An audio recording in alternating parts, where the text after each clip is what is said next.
Hello बच्चों, बहुत बहुत स्वागत है आप सभी का हमारे यूट्यूब चैनल पीसीबी कॉन्सेप्ट में। और आज का जो टॉपिक है वो है हमारा ब्लड पढ़ेंगे आज मैं आपको बताने वाला हूँ ब्लड होता क्या है, किस किस चीज़ों से मिलकर ब्लड बना होता है, ब्लड के अंदर क्या क्या मिलता है और जो ब्लड के अंदर मिलते हैं उनको भी हम आज स्टडी कर लेंगे थोड़ा बहुत। ठीक है, तो शुरू करते हैं। देखिए, बिना किसी देरी की सब्सक्राइब वगैरह के लिए मैं कहता नहीं हूँ, अगर आपको अच्छा लगता है तो आप कर सकते हैं। ब्लड सबसे पहले क्या है? Fluid connective tissue. आपका जो ब्लड है बेटा वो एक फ्लूइड कनेक्टिव टिश्यू होता है। ठीक है फ्रेंड्स, जो ब्लड है हमारा वो एक फ्लूइड कनेक्टिव टिश्यू होता है। अब किसी को नहीं पता भाई फ्लूइड कनेक्टिव टिश्यू क्या है, तो फिलहाल के लिए आपको याद करना है। कोई पूछे ब्लड क्या होता है, भैया ब्लड एक फ्लूइड कनेक्टिव टिश्यू होता है। फ्लूइड कनेक्टिव टिश्यू, इससे एक नेक्स्ट वीडियो आएगी एनिमल टिश्यू के ऊपर, उसमें हम पढ़ेंगे areolar tissue, connective tissue, blood वगैरह, उसमें मैं सारे आपको टिश्यूज़ पढ़ाऊंगा, तो वहाँ आपको फ्लूइड कनेक्टिव टिश्यू समझ में आ जाएगा। लेकिन यहाँ पर आप याद रख सकते हैं कि ब्लड एक फ्लूइड कनेक्टिव टिश्यू है। नेक्स्ट अगर हम बात करें तो अमाउंट के बारे में अगर देख लें, amount in a healthy body, अगर कोई हेल्थी पर्सन है तो उसके बॉडी में कितना अमाउंट होता है ब्लड का, तो वो होता है 5 लीटर। ठीक है, अगर मैं एक हेल्दी पर्सन हूँ, मेरे अंदर कोई बीमारी नहीं है, तो मेरे अंदर जो ब्लड होगा उसका अमाउंट होगा 5 लीटर। ठीक है, नेक्स्ट जो है हमारा पीएच होता है ब्लड का 7.4। ठीक है, 7.4 आपको पता है 7 पर जो है जिसके जैसे वाटर है उसका पीएच 7 होता है तो वो न्यूट्रल होता है। ठीक है, 7 से अगर कम वैल्यू होगी तो वो एसिडिक मीडियम की तरफ बढ़ेगा, अगर 7 से ऊपर अगर वैल्यू जा रही है तो वो बेसिक मीडियम की तरफ बढ़ेगा। तो ये जो है स्लाइटली एल्कलाइन होता है हमारा ब्लड। ठीक है, नेक्स्ट अगर हम बात करें ब्लड की, अगर ब्लड में क्या क्या मिलता है, किस किस चीज़ों से मिलकर ब्लड बना होता है, तो जो आपका ब्लड होता है, ब्लड आपका 2 चीज़ों से मिलकर बना होता है। सबसे पहला तो है आपका फॉर्म्ड एलिमेंट्स। ठीक है, सबसे पहला है फॉर्म्ड एलिमेंट्स और सेकंड है आपका एक्स्ट्रा सेलुलर मैट्रिक्स। ठीक है, इन 2 चीज़ों से मिलकर ब्लड बना होता है। फॉर्म्ड एलिमेंट्स आपका ब्लड में 45% होता है, एक्स्ट्रा सेलुलर मैट्रिक्स आपका ब्लड में 55% होता है। ठीक है, जो फॉर्म्ड एलिमेंट्स हैं वो आपके उसमें आते हैं आरबीसी, डब्ल्यूबीसी और प्लेटलेट्स, ये 3 चीज़ आपकी फॉर्म्ड एलिमेंट्स में आती हैं। ठीक है, ब्लड में 2 चीज़ों से मिलकर बना होता है, फॉर्म्ड एलिमेंट्स से मिलकर और एक्स्ट्रा सेलुलर मैट्रिक्स से बनकर। बहुत से बच्चों को ये सिंपल पता रहता है कि ब्लड में आरसीबी होती है, डब्ल्यूबीसी होती है, प्लेटलेट्स होती है, प्लाज्मा होता है, बस खत्म। लेकिन आपको थोड़ा डीपली पढ़ना है तो ये जो आपके आरबीसी, डब्ल्यूबीसी, प्लेटलेट्स होते हैं उनको डायरेक्ट नहीं बता सकते। जो आरबीसी, डब्ल्यूबीसी और प्लेटलेट्स होते हैं इनको फॉर्म्ड एलिमेंट्स के अंतर्गत रखा जाता है। आपका जो प्लाज्मा होता है उसको एक्स्ट्रा सेलुलर मैट्रिक्स के अंदर रखा जाता है। ठीक है, तो आपका ब्लड 2 चीज़ों से मिलकर बना होता है, फॉर्म्ड एलिमेंट्स और extra cellular matrix. Formed elements में आपके आ जाते हैं RBC, WBC, platelets. Extra cellular matrix में आ जाता है बच्चों आपका प्लाज्मा जो कि 55% होता है, और आरबीसी, डब्ल्यूबीसी, प्लेटलेट्स तीनों का मिला के 45% होता है। आरबीसी की अगर नंबर की बात करें तो कितना होता है, तो एक हेल्थी पर्सन के अंदर जो आरबीसी होती हैं उसके ब्लड में वो होती हैं 5 से 5.5 मिलियन। ठीक है, 5 से 5.5 मिलियन आरसीबी देखी जाती हैं। डब्ल्यूबीसी की बात करें, अगर एक हेल्थी पर्सन के अंदर डब्ल्यूबीसी की बात करें तो वो होती हैं 6000 से 8000। ठीक है, 6000 से 8000 डब्ल्यूबीसी होती हैं। बात करते हैं अब इधर प्लाज्मा की। अभी ऐसा नहीं है, आरबीसी, डब्ल्यूबीसी, प्लेटलेट्स को अभी हम आगे और पढ़ेंगे। ठीक है, इनका डिटेल स्टडी अभी इसी वीडियो में हम आगे करने वाले हैं। उससे पहले जरा हम समझ लेते हैं बच्चों प्लाज्मा को। ठीक है, उससे पहले जरा हम समझ लेते हैं प्लाज्मा को। तो प्लाज्मा क्या है आपका? प्लाज्मा एक येलोइश कलर्ड फ्लूइड है बच्चों। प्लाज्मा आपका क्या है? एक येलोइश कलर्ड फ्लूइड है। इसमें 90 से 92% आपका वाटर होता है, 90 से 92% आपका H2O होता है। किसके अंदर? प्लाज्मा के अंदर। बचा कुचा जो आपका 6 से 8% होता है उसमें होती हैं आपकी प्लाज्मा प्रोटीन्स। ठीक है, प्लाज्मा में 90 से 92% तो वाटर ही होता है, 6 से 8% होती है प्लाज्मा प्रोटीन। ठीक है, प्लाज्मा प्रोटीन इसमें होती है एल्ब्यूमिन्स होती है, ग्लोब्यूमिन्स होती है, फिब्रोनेजन होती है। तो इन तीनों प्रोटीन्स के ऊपर थोड़ी हमें डीप स्टडी करनी पड़ेगी, तो इस वीडियो में हम नहीं कर पाएंगे। तो इन तीनों प्रोटीन्स के ऊपर नेक्स्ट वीडियो आएगी जिसमें मैं आपको प्लाज्मा प्रोटीन्स पढ़ाऊंगा। ठीक है, तो आप याद रख सकते हैं कि प्लाज्मा में 6 से 8% प्लाज्मा प्रोटीन्स होती हैं और 90 से 92% आपका वाटर होता है। उसके बाद भी अगर 1 से 1.5% होते हैं इसमें अदर सॉल्यूट। अदर सॉल्यूट का मतलब यहाँ पे जैसे कि मिनरल्स हो गया, विटामिन हो गया, हॉर्मोन्स हो गए और आपके N2 सब्सटेंसेस हो गए। N2 सब्सटेंसेस जैसे कि आपका यूरिया हो गया, ठीक है, यूरिन हो गया, ये सारी चीज़ें N2 सब्सटेंसेस। तो ये 1 से 1.5% में अदर सॉल्यूट होते हैं, मिनरल्स, विटामिन्स, हार्मोन्स और N2 सब्सटेंसेस। तो ये थी कुछ ब्लड की थ्योरी। ये ब्लड के बारे में इतना ही। ब्लड एक फ्लूइड कनेक्टिव टिश्यू होता है, इसका अमाउंट हेल्थी बॉडी पर्सन में 5 लीटर होता है। ब्लड का पीएच आपका 7.4 रहता है। ब्लड आपकी दो चीज़ों से मिलकर बना होता है बच्चों, फॉर्म्ड एलिमेंट्स और extra cellular matrix. Formed elements आपके 45% होते हैं, एक्स्ट्रा सेलुलर मैट्रिक्स आपका 55% होता है, ठीक है। फॉर्म्ड एलिमेंट्स में आपके आरबीसी, डब्ल्यूबीसी और प्लेटलेट्स आ जाते हैं। आरबीसी 5 से 5.5 मिलियन होती है हेल्थी बॉडी के अंदर, और डब्ल्यूबीसी आपकी 6000 से 8000 होती है। वही प्लाज्मा आपका एक येलोइश कलर्ड फ्लूइड है, 90 से 92% इसमें H2O होता है, 6 से 8% इसमें प्लाज्मा प्रोटीन्स पाई जाती हैं, और 1 से 1.5% यानी 1 से 1.5% इसमें अदर सॉल्यूट पाए जाते हैं। अदर सॉल्यूट से यहाँ मतलब है minerals, vitamin, hormones, N2 substances, ये सारी चीज़ें पाई जाती हैं, और इसमें इलेक्ट्रोलाइट भी शामिल किए जाते हैं आपके अदर सॉल्यूट में, ठीक है। इलेक्ट्रोलाइट जैसे कि K+ हो गया, ठीक है, ये सारी चीज़ें। तो चलिए नेक्स्ट हम बात करते हैं और शुरू करते हैं अपने फॉर्म्ड एलिमेंट्स, ठीक है। तो शुरू करते हैं अपने फॉर्म्ड एलिमेंट्स। अब हम बात करेंगे फॉर्म्ड एलिमेंट्स की, जिसमें सबसे पहले हम पढ़ेंगे आरबीसी, ठीक है। आरबीसी यानी कि हमारी रेड ब्लड सेल्स। सबसे पहले फॉर्म्ड एलिमेंट्स में हम शुरू कर रहे हैं आरसीबी, सॉरी आरसीबी नहीं, आरबीसी। आरबीसी क्या होती है? Red blood cell. आरबीसी का बच्चों दूसरा नाम होता है एरिथ्रोसाइट, ठीक है। आरबीसी का जो है, आरबीसी का दूसरा नाम होता है एरिथ्रोसाइट, जो कि मोस्ट इंपॉर्टेंट है। ये पूछ लिया जाता है कि एरिथ्रोसाइट किस सेल को बोला जाता है, तो एरिथ्रोसाइट बोला जाता है आरबीसी को, ठीक है। रेड ब्लड सेल्स का जो दूसरा नाम होता है वो होता है एरिथ्रोसाइट। इसके बाद देखिए नेक्स्ट पॉइंट क्या लिखा हुआ है, नेक्स्ट पॉइंट पढ़िए। Process of RBC formation is called erythropoiesis. Process of RBC is called erythropoiesis, यानी आरबीसी के बनने की जो प्रक्रिया होती है, आरबीसी बनने की जो प्रोसेस होती है, उसको बोलते हैं एरिथ्रोपोइसिस। क्या बोलते हैं उसको? एरिथ्रोपोइसिस। ये मोस्ट इंपॉर्टेंट है एग्जाम पॉइंट ऑफ व्यू से, ठीक है।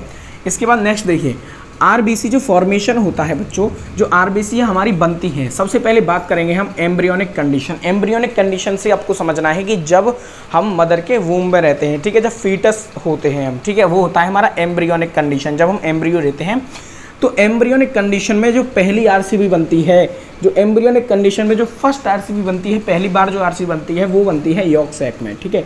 वो कहाँ बनती है? यॉर्क सैक में। तो ये क्वेश्चन पेपर में कई बार क्वेश्चन आया है कि in embryonic condition first RCB were formed, ठीक है, फर्स्ट आरसीबी वेयर फॉर्म्ड, तो कहाँ पे होती है? यॉर्क सैक में। अब किसी बच्चे को यॉर्क सैक नहीं पता तो कोई दिक्कत नहीं है, आगे वाली वीडियोस में आने पे आपको यॉर्क सैक पता चल जाएगा। जब हम ह्यूमन रिप्रोडक्शन की तरफ आगे बढ़ेंगे तब आपको यॉर्क सैक पता चल जाएगा, आप याद रख सकते हैं।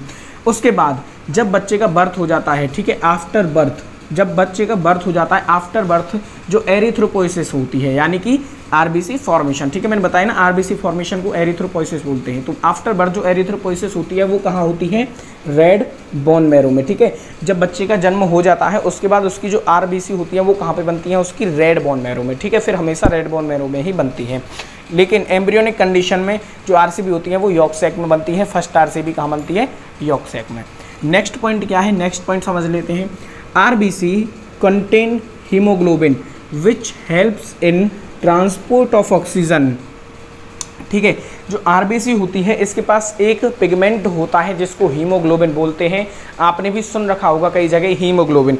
हीमोग्लोबिन का बेसिकली काम क्या होता है? ये ऑक्सीजन को ट्रांसपोर्ट करने में ही हेल्प करती है। और जो आरबीसी होती है इसका जो रेड कलर होता है वो हीमोग्लोबिन के कारण ही होता है, ठीक है। हीमोग्लोबिन ही आरबीसी को रेड कलर प्रोवाइड करती है, ठीक है। नेक्स्ट एक आपको फैक्ट बता दूं कि आपकी आरबीसीज होती हैं, यानी कि एरिथ्रोसाइट होती हैं, रेड ब्लड सेल्स, उनका जो कलर होता है वो रेड होता है। किसके कारण होता है? हीमोग्लोबिन के कारण। अगर आप किसी भी आरबीसी को माइक्रोस्कोप पे ऑब्जर्व करोगे तो वो आपको थोड़ी थोड़ी येलोइश कलर की नजर आती है, ठीक है। माइक्रोस्कोप पे जो आरबीसी होती है उसका कलर येलोइश दिखता है, लेकिन जो आरबीसी होती है वो रेड कलर की दिखती है, ठीक है।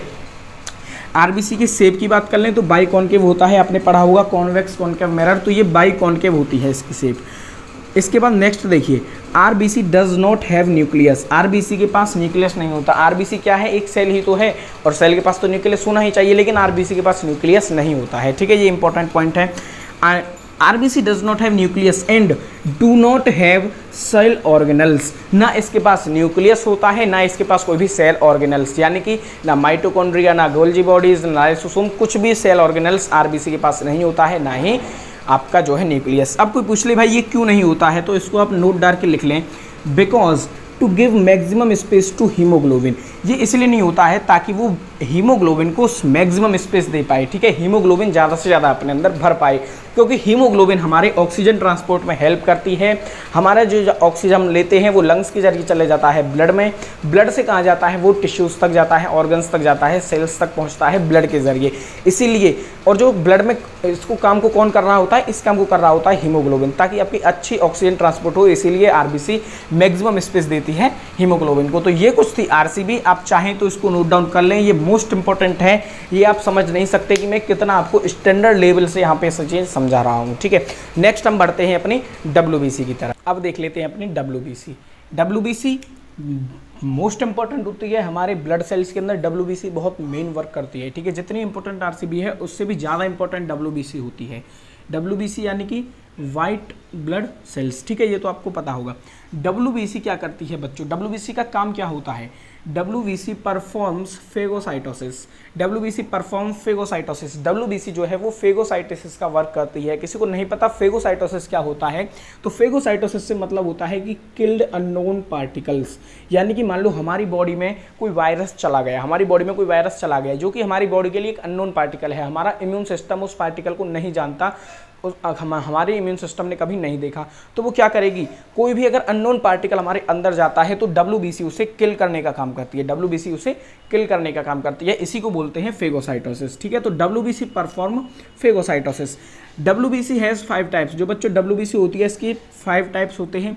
फर्स्ट है आपका मोनोसाइट, सेकंड है आपका लिम्फोसाइट, थर्ड है आपका न्यूट्रोफिल्स, फोर्थ है आपका बेसोफिल, और जो आपका फिफ्थ है वो है ओसिनोफिल, ठीक है। फिफ्थ क्या है, ओसिनोफिल्स। तो ये 5 तरह की आपकी डब्ल्यूबीसी होती हैं, लेकिन इन 5 तरह की डब्ल्यूबीसी का मैं आपको फंक्शन या इनको इस वीडियो में आपको नहीं एक्सप्लेन कर सकता भाई।